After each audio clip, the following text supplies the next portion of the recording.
And now I'm here with my next video of object passing.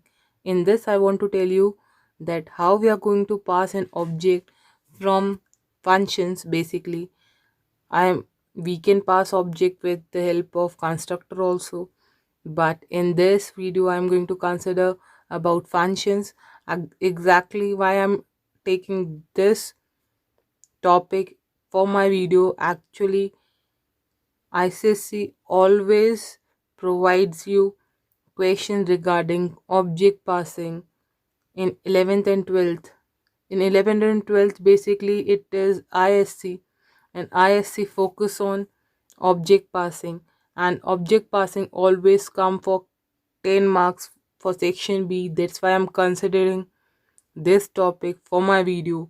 And now I'm going to start object passing. See, first of all, I want to tell you basic things about object. You all are familiar with the object. Still, I want to tell you few basic things. That object is a basic principle of OOPS concept, and it is instance of a class because object always follow a particular class, always follow the characteristics and behavior of a particular class. That's why it is called instance of a class. And each object has its own memory. Actually, when we are creating object of a particular class, the new keyword is going to provide object a dynamic memory. That's why this line is known as object creation, or we can say this line is said to be instantiation. When we are talking about instantiation, directly this line strikes in our mind that the class name object equals to new class name. When we have to create a function, we have to write this line. And one more thing I want to tell you, that the class can have any number of objects. That's why it is called object factory. We can create any number of objects of a particular class. That's why it is object factory. And one more thing, when we want to pass object, pass means when we are going to have a function, or we can say when we are going to have a constructor, then we can pass an object. See, when we pass an object to a function or a constructor, then it is said to be object passing. For example, if I am taking, see, one class is xyz. Xyz is a constructor which accepts xyz p. Xyz is a class, p is a object, and xyz, because the class name is same as the function name, that's why it is a constructor. And when a constructor have some parameter, then that constructor is known as parameterized constructor. And see the next thing, function is also accepting xyz q. Here xyz is a class, q is a object.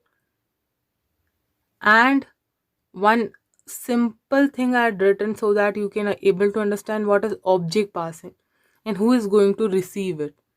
And then I close that class. See the another class, that is abc.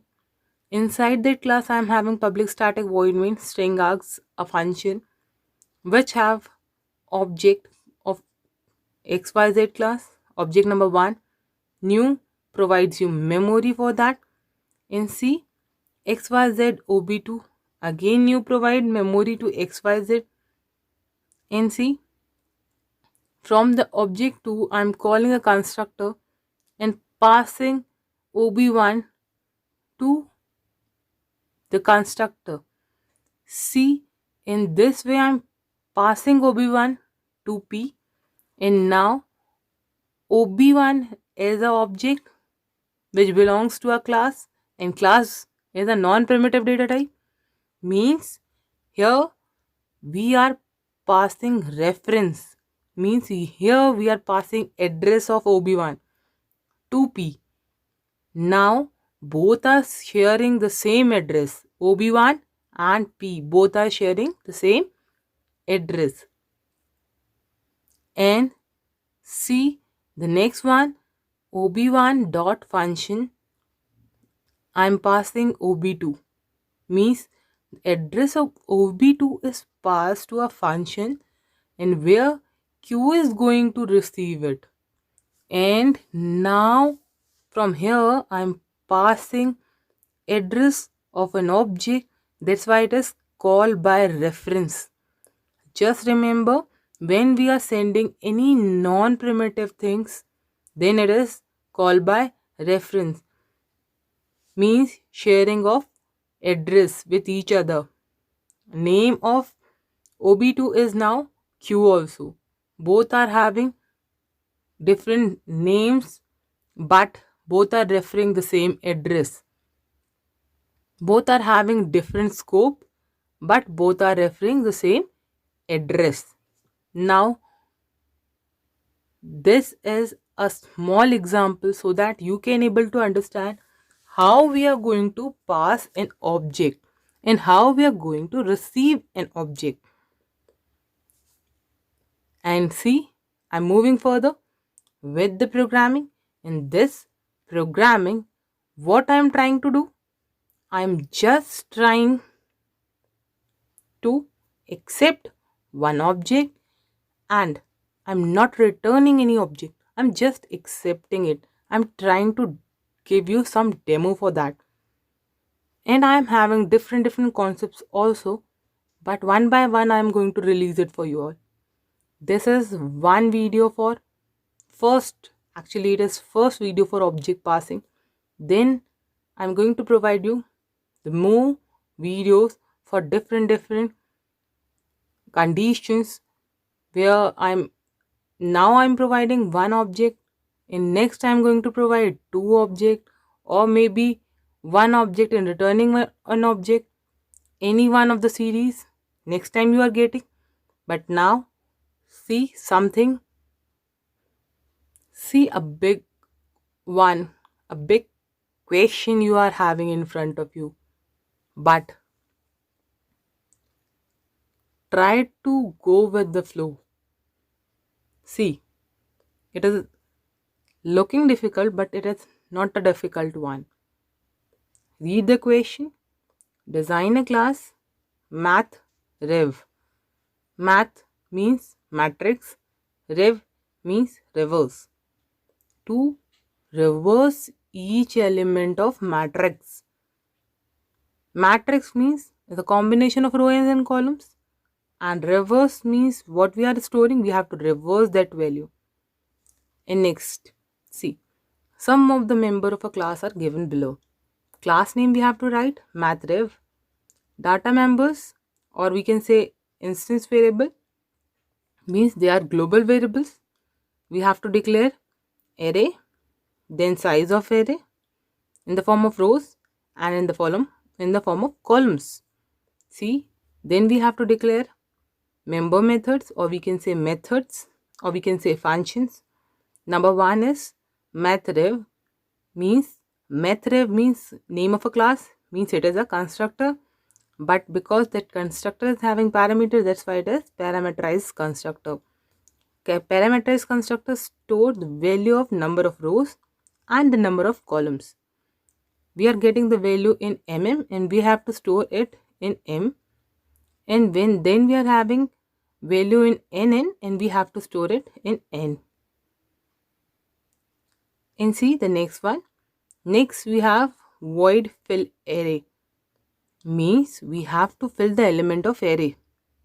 Then we have int reverse, int x, we have to reverse number x and we have to return the reverse value back to the calling one.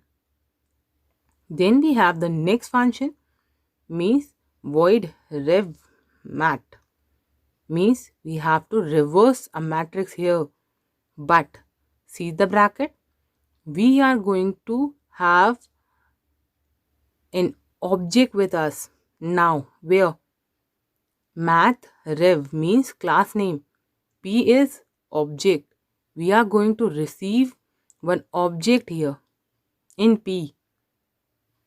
See what is written in front of it, reverse is each element of array of the parameterized object and store it in the array of current object. Means we are having one passing object and we are having one current object. P is going to store value of passing object and we have to store value in our current object. We have two objects. After reading it, we can understand we have two objects. One is parameterized object, means passing object, and one is current object. We have to store values of parameterized object by reversing it into and convert. After converting, we have to store it in current object, and then we have function that is show, which is going to display elements in matrix form only. In C, after that, what we are having, we have to create a class. We have to define constructors and all the functions, and after that we have to create a main function which call all the functions, and we have to create object. We have to show each and everything in this program. That's why this program is a lengthy one, but I want to show you each and every single thing. That's why I'm taking this program. See, I'm moving further. I'm showing you the example. We are having two objects, one is passing, one is current. And for passing object, I'm sharing that we are having one memory. In that memory, we have to store value of m, then we have to store value of n, then we have to store elements of array, then we have to pass that object, and then what we have to do, we have to reverse each element of an array, and we have to store each element in current object. Means memory should be there, m and n should be same because we are reversing values only. Means 3x4 matrix, again we have to store in 3x4 matrix only. See the array, we are reversing digits. And see the program is in front of you all. I had created by scanner. See, first of all, first thing what we have to write, util, I know, and you all know that when we are using scanner we have to import java.util. That's why I written java.util. The class name is same, mathref, and see the global variables in a square bracket, comma, double square bracket we are having, then comma, then n, all are global variables. That's why I declared it, but that time I don't know the size of an array. That's why what I have to do, after getting size, I have to store the values of m and n in array. That's why that time I'm leaving it, and I had just declared a double dimensional array. And see the next line, I had created scanner as static. Why I'm declaring it, leave it right now. Later on I'm going to tell you about it. See the next line, mathref is a constructor. It is the parameterized constructor which receive value of m and n. Mm means number of rows, nn means number of columns.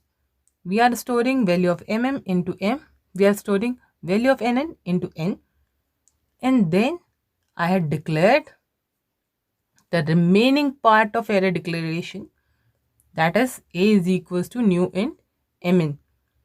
Why a? I'm not writing square bracket again and again. Why? Because at the time of declaration we have to declare the square brackets. Again and again we are not supposed to do. Otherwise we are getting array. We are getting error for that array. Just remember that. That's why in the declaration of array we don't want any sort of error. Then don't declare any square bracket there, because square bracket shows us that we are declaring an array, or we have already declared an array on the top. That's why we are not declaring an array here. The remaining part we have to write a is equals to, because a is showing that you are storing a memory in a. That's why I knew the keyword which provides you memory for m cross n integers. That's why a store memory for it. In after constructor we have function. That function is going to accept values of m cross n elements in an array, is going to store it. Here we want line, that is scanner n equals to new scanner system.in, but we require the same line in main function also. We require scanner n equals to new scanner system.in in main function also, because in main function we are going to accept values of number of rows and numbers of columns. That's why I taken scanner line commonly out from all the functions, because scanner line I am needed in non-static as well as in static function. That's why the whole line is declared as static, because main function is static and static can visit static only, but non-static can visit static as well as non-static. That's why I declared scanner as static. See, after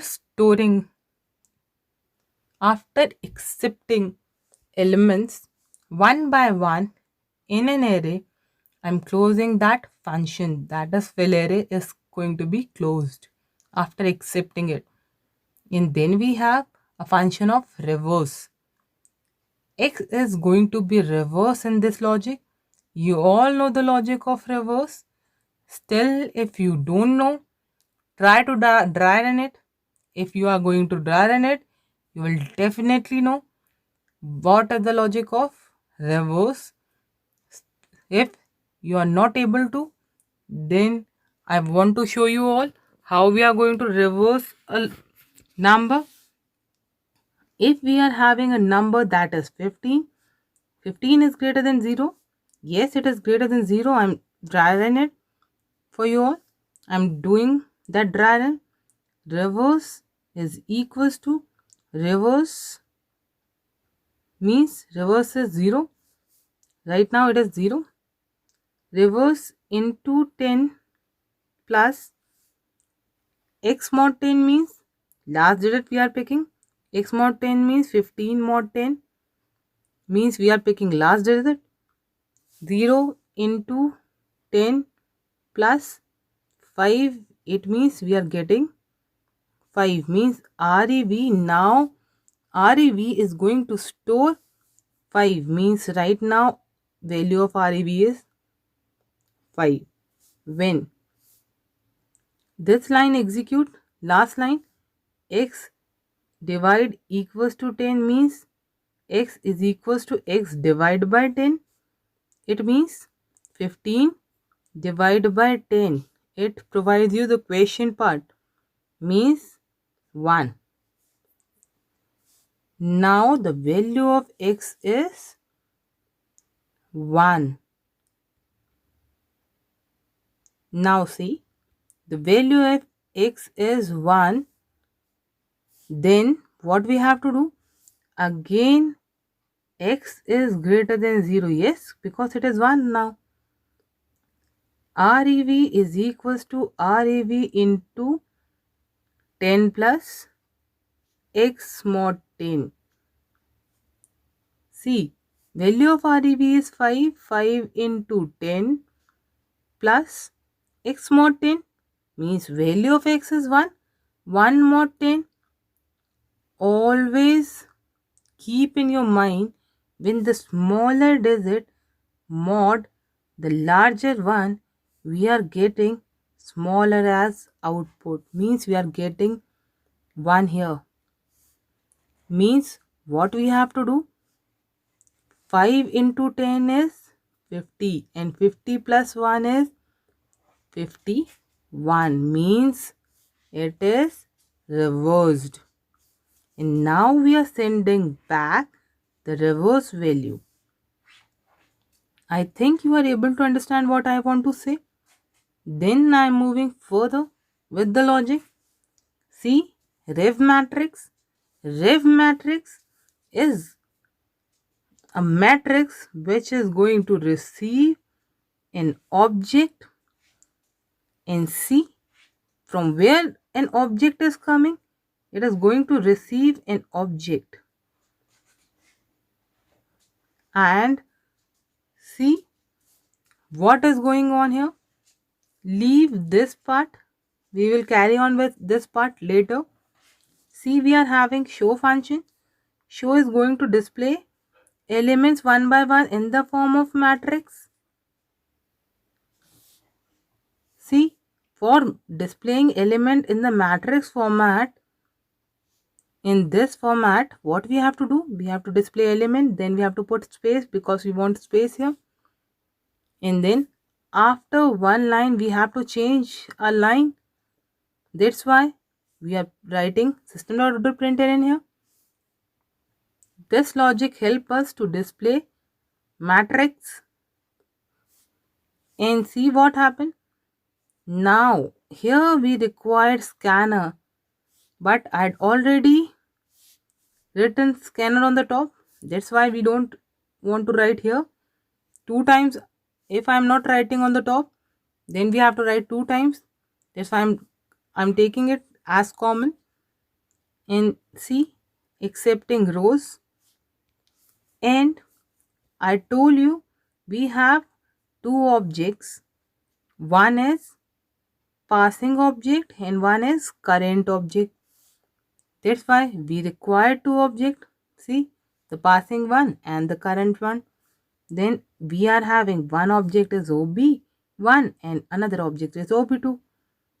OB1 and OB2 both are having different memories, because new provide us different memories, new provide different memories. That's why, see, we are passing value of m and n to both the objects.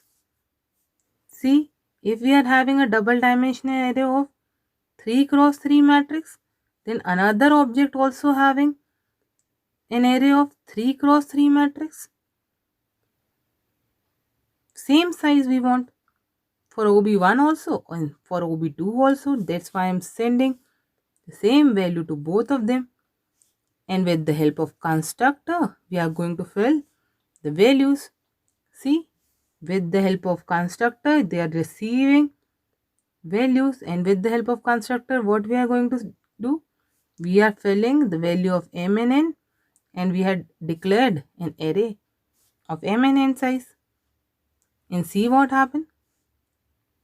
After declaring array and size of row and column, we had declared these things with the help of constructor.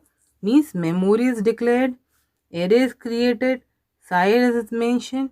Then we have to do what we have to do. We have to call fill array. Why we want fill array? First of all, we have to fill elements of OB1.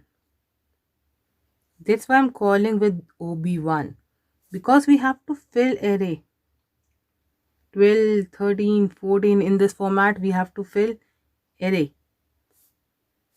Then we have to pass the value of this array to function revmet. When we are passing the value of OB1 to the function, that is, see, that is revmet. See, we are passing value from here and math rev is going to receive it. This is receiving in P. Now for us, P is receiving an object. And what this function will do for us? See, what we want, we want the value of array should be reversed. See, 12 become 21, 13 become 31, and 14 become 41. In this way, we have to fill array of another object. In this way, we have to fill. Then what we have to do? See, we want loop for that because we have to pick position of AI and Aij. We have to pick, but already it is stored in P, means name of OB1 is now P also, means OB1 allow P to receive array, and for receiving that array, what we have to write? P dot Aij. That's why see I had written P dot Aij. Because first of all, for reversing a digit, we have to pick that number. After picking that number, I am sending it to, see what I am trying to do. I am sending it to reverse. Means one by one, P dot Aij is going to pick element one by one and going to call reverse function, and reverse is going to reverse that value what this provides us, and it's going to return it back to the caller function.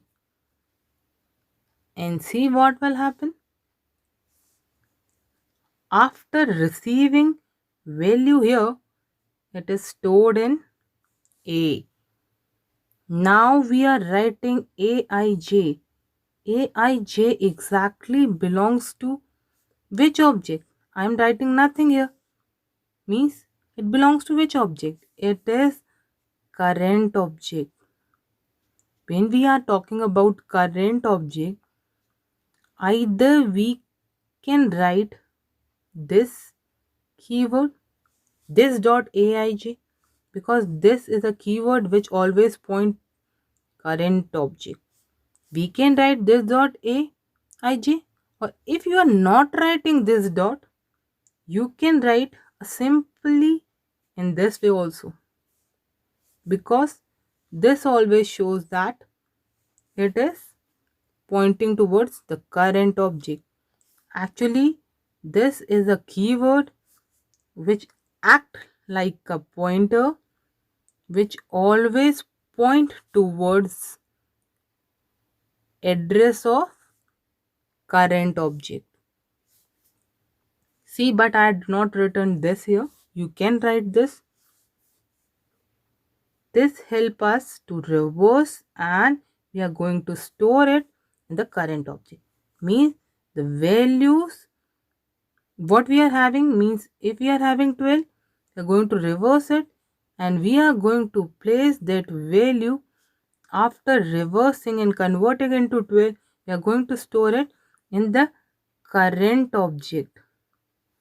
This one is passing and this one is current. We are storing it in the current object with the help of this line. After doing the same operation and after reversing and storing it into current object, we are getting back in the same position. We are returning back to the same position.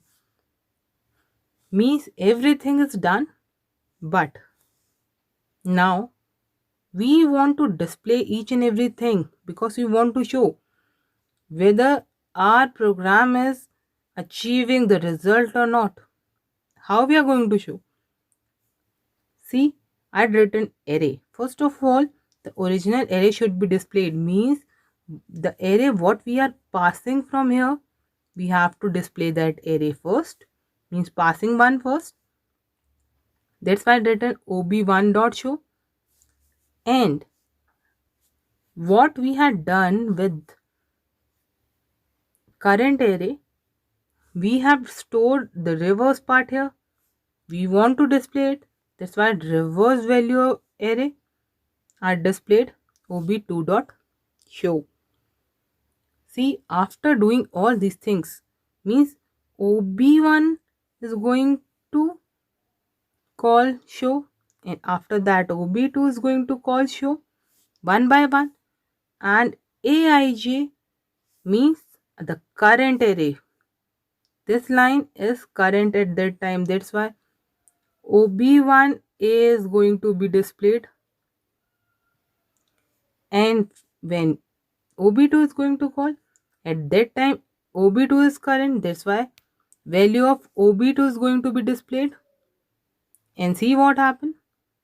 Next, I told you this one is passing and this one is what? Receiving object. And after that, see, the output is present in front of you all. If I'm accepting row and column, means 3 and 4, I'm accepting values. And after that, we have values 12 elements we are having. 3 cross 4 means total 12 elements we have to accept. See, after that I displayed everything in front of you. See, the original array, after that reversed array. 12 become 21. See, 13 become 31. In this way I had done the reverse part also. This is this much actually for this video. And if you are able to understand, do like it. And if you don't understand, do ask from me. And for now, goodbye and good luck.